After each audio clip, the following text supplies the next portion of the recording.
Have you ever heard of a guy named Samuel Christian? I have. So today we're going to do a deep dive on him. Kind of fascinating guy, really. Absolutely. He's connected to the Philadelphia Black Mafia, Yeah. the Nation of Islam, and he was even on the FBI's most wanted list. Wow. Yeah, so we're going to be working with an excerpt from his Wikipedia page, and we'll see what we can find. Sounds good. All right, so looks like he was born in Philly back in 1939. That's right. Yeah. And he went by a few different names, Richard Carter, Sam Bea, Christian, Right. and then Suleiman Bey. Lots of different chapters in his life. Yeah, so maybe you can tell us a little about what was going on in Philly back then. Like, how did he end up getting involved with the Black Mafia? Well, you've got to remember the late 60s and early 70s were a really intense time. Right. You know, the civil rights movement was happening. Yeah. There was a lot of push for economic equality for Black Americans. And there were still a lot of racial tensions that hadn't been resolved. Sure. And so, you know, in that kind of environment, it's not surprising that that some groups kind of formed, and the Black Mafia was one of them. So what were they doing? What were their activities? Well, they were involved in all sorts of things. Okay. Racketeering, drug trafficking, and unfortunately, violence. Right. So it was a pretty tough world that Samuel Christian got involved in. It sounds like it, yeah. Yeah. So I guess that's where he got the name Bea, right? I think so, yeah. What kind of figure was he in the Black Mafia? Was he a leader or more of a follower? That's a tough one. Yeah. There's not a lot of information out there about that time. And, you know, the code of silence around these kind of organizations makes it really hard to separate fact from fiction. Right. But we do know that he didn't stay with the Black Mafia forever. Right, right. He converted to the Nation of Islam and took the name Suleiman Bey.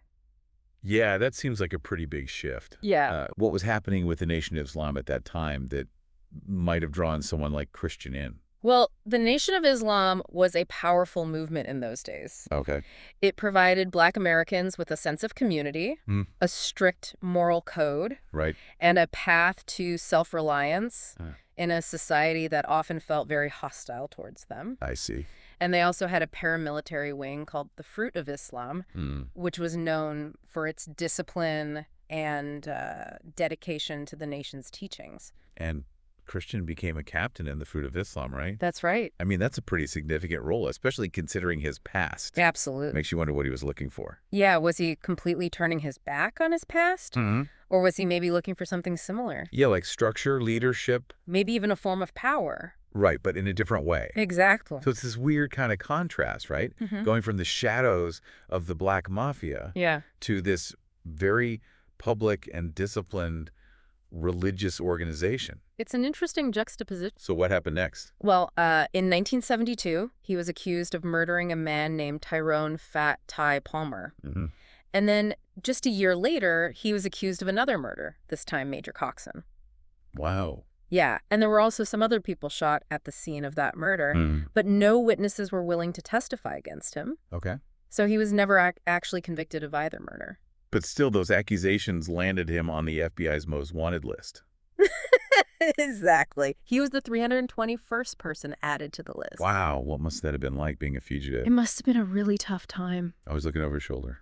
Right, for your isolation. Yeah. Who knows, maybe he even continued to follow the discipline of the Fruit of Islam during that time. Maybe. We can only speculate. Yeah, well, he eventually ended up back in Philly. Yeah. And died there in 2016 at the age of 76. That's right. So when you look back at his life, it's just amazing, all these different things. You know, the Black Mafia, the Nation of Islam, becoming a fugitive. What stands out to you the most? I think what's really interesting is that Samuel Christian's story isn't just about him. Okay. It's a window into a really turbulent period of American history. Yeah. He was caught in the middle of all of these different forces, you know, race, religion, crime. Right. And the choices that he made, I think, reflect how complicated that time was. It's a really complex story. It is. And I think it challenges us to look beyond easy labels and really think about all the things that shape a person's life. I agree with that. I think it's easy to judge people based on, you know, a few headlines. Sure. But when you really dig into their story, Yeah, you start to see the bigger picture. absolutely. Well, this has been really fascinating. Thanks for joining me today. Thanks for having me. I hope everyone listening will take some time to think about Samuel Christian's story and what it might tell us about our own lives and the choices we make. I hope so, too. Thanks for listening, everyone. Bye.